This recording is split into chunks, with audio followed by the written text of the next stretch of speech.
בינתיים התחילה להתהוות תנועת המרי של הזונדר קומנדו באושוויץ. ידעתם? אז הודיעו לנו, זונדר קומנדו היה צריך קצת חומר נפץ מהאבקות האלה. אז היו בחורות שהיו מעבירות את זה דרך, זה הייתה, לא יודעת איך לקרוא לזה. מחיצה? לא, הייתה שרשרת של אינפורמציה ושרשרת של העברות, ובעצם ידעו למי פחות או יותר לגשת, עם מי לדבר ומה לעשות. והמון מאיתנו, אני לא יודעת המון, אני יודעת על כמה מאיתנו השתתפנו בזה בהעברת דברים כאלה. אז האבקה, למשל של פולבראום, היו שמים אותה במין חתיכת נייר כזאת דקה, וכל אחד לקח את זה איפשהו. עכשיו איפשהו זה היו כל מיני מקומות.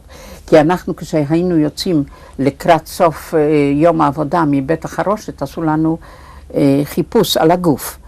אז זה בקושי אפשר היה משהו להחביא, אבל פה ושם אפשר היה. למשל בתוך הנעל, אפשר היה פה ושם לעשות את זה. וכולנו השתתפנו בזה, לא יודעת אם רובנו, אבל אני מכירה הרבה בנות שעשו את זה, וגם אני עשיתי את זה, והיינו מעבירים מה שנתנו לנו מבית חרושת אל המחנה. במחנה נתנו את זה לאלה שלא עבדו בבית החרושת, שלהם היה קשר עם הזונדר קומנדו. הזונדר קומנדו באוקטובר הגיע להם ידיעה שעובדים לזה איזה 7-8 איש, עומדים לשלוח אותם להשמדה, לגז. בנות מאוניון, אוניון זה הבית חרושת של הנשק, שעבדו בנות, והם הגניבו חומר נפץ לאושוויץ. זה הגיע למחתרת באושוויץ, והם פיצצו ב-90, לא יודע, זה היה, פיצצו את השתי משרפות. כמובן לא היה להם כל סיכוי להישאר בחיים. הם חכו את הגדרות. מי שבא, האסס הראשון שנכנס, זרקו אותו לאיש, לתוך הכבשן שם שפעל, הם חתכו את החבלים, ברחו, אבל או שאתה מוקף, אתם, זה לא הייתה כל סיכוי. לא סיכוי, זה השחיטה, משהו במאמן, שחיטה, שחטו אותם, הרגו אותם. הכלבים קראו אותם לגזרים, חלק מהם. We realized that there's no way out from Sobibor. There were tries before to organize an escape, but we were betrayed. So this time, our organization was limited to only a few people, less than 10%. Much less, because about 30 people were involved in the organization. And this maybe is the reason for the success. And maybe still we wouldn't escape. The leader of the underground organization was Leon Fellhandler from our city Żółkiewka in Poland. Maybe still we would be, the end will be only talk about the revolt and we would be killed anyway. But in 1943, in the end, the Germans were liquidating the ghettos on the east because the Red Army was pushing. And that time they liquidated the ghetto of Minsk. They brought the Minsk Jews to Sobibor. Now, when a transport of Minsk Jews arrived, there were so many people that the Nazis didn't have enough. They picked up some people to help us. And they were looking for young people. And they picked up about 70 young people, not realizing that most of them are former Russian POWs. And Fellhandler immediately recognized the possibilities. And there was a man called Sasha Pochelsky. He was a lieutenant in the Soviet army who did look very healthy. It was something in him. And he was picked up, we had contact with them. And finally, because of him, because of his knowledge, the organization took off. And we decided to escape October 13, 1943. The plan was very simple. It was divided in two phases.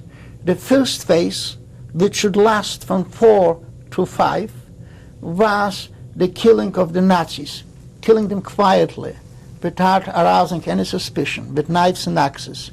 The second phase was that after killing, when we assemble for the roll call, we should explode and have an open revolt and use the guns which we did get from the killed Germans. How to kill the Germans? From now, from the perspective, I think it was very easy. You see, the Germans depend on the guards, on the towers, on the Ukrainian guards. They themselves were the staff. And the sorting place where we were sorting, there was always a German, Wolf was his name, who didn't supervise we shouldn't escape, but he did supervise we should walk. And so on other places too. So, but they weren't obligated, like the guards on the towers, to stay on the spot. They could go for a cup of coffee, they could go away. So if he killed one Nazi supervising the sorting of the shoes, the another Nazi who passed by, he didn't see him, he wasn't alarmed.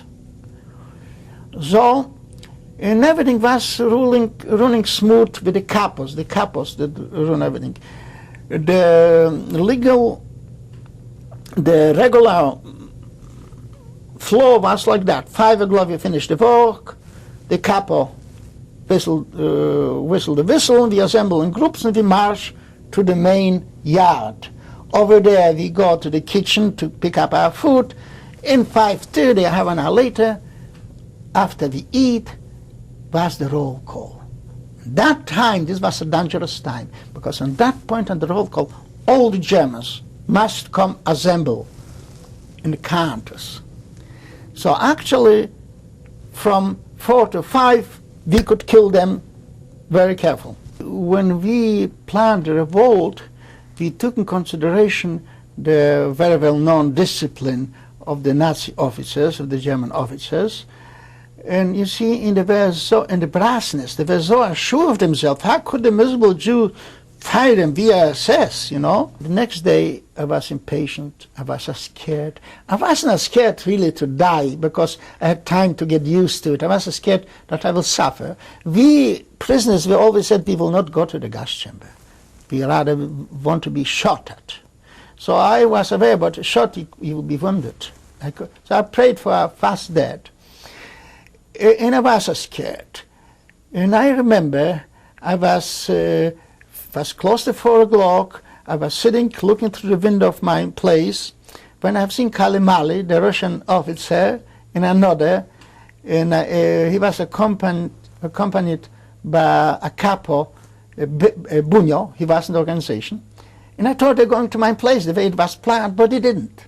They went straight to the sorting place. And later, I don't think what's happened, I wasn't more scared. I know there's no way back, because in the beginning I thought maybe you shouldn't do it. But no way back, and I know no matter what, it's happened. And I went out to fetch another Nazi. And there was a Nazi who delivered food. He was the driver of a little railroad, a small railroad, which connected 2 parts of the camp. And I called him to try a letter card, and he left. And the same thing happened to him. And I remember I went to this little railroad, like in the mines have such, coal mines have such a little railroad. So I looked inside, there were foodstuff, canned foodstuff, fish, sardines. So I put it in my pocket. And I remember I had a friend, his name was Schleppe Karolek, blind Carol. And the blind Carol looked at me. He said, "You're packing like for a picnic. You're sure you will survive?" So I told him, if I survive, I will use it. If not, I don't know how heavy is it. We used it later, though. And so on. Anyway, in a matter of 1 hour, a courier did come from another part of the camp where the craftsmen were working, and told us that the deputy commandant was killed. Anyway, by 5 o'clock, most of them were killed, of the Nazis. And they didn't know about each other? No, they didn't know. It was quiet. At 5 o'clock, as usual, a prisoner went to the tower and put a signal out with a trumpet at the end of the walk. The capos assembled it, like every day, because the rule was it should look like every day. And the two couples which were in the organization were ordered even to beat us. While us every day, if somebody slaughtered. And these were assembled in groups, and we marched to the kitchen, to the main yard. It's 5 o'clock. And now I remember when I marched in, I was shocked to see how many people don't know what's happened. When we were six, in that part of the camp, we were 500 in that time. If we were 500 people, I guarantee about 450 stand in the line for food, not knowing that practically 95% of the Germans are killed. But now one told another one, in simple, and they were kissing each other, and I remember older men, I say older, maybe his daughter was 17, maybe he was 50 years old. He was a tailor, and he was, I remember, walking back and forth and holding his hand and breaking his fingers, you know. Why do we need it for? We could live another 2 weeks, another 3 weeks. Why do we need it for? You know, when you're close to die, every second is precious. You don't imagine, you had never the feeling, you will never understand it even. I remember people going back to the barracks, picking up the prayer shawls, which they hide under the threat of death, taking them out, putting on the head, and praying. They decided not to escape because they realized there's no salvation outside either. Their families were killed. They didn't commit suicide probably because the Jewish religion forbids suicides. But they didn't want to live. But they put in the prayer shawls and started to pray. The last minute, facing the Germans, and probably when the Germans surrounded them, they were praying. They were defying them that we are still Jews and believe in our God. Shema Yisrael Gott Adonai Echad, I think, something like this, remembers. So, there's a lot of heroism going on. Sasha stepped on a table, had a speech, and I was standing about 5 feet from him. And again I was begging God, let me survive. And he said the last words. But they said, remember what he said in the film? This is what I did remember, I told him. And he said, whoever will survive his duty is to tell the world what's happened here. And I promised me, God, if you will let me survive, I will never relax telling. And suddenly, we had a shot from far away.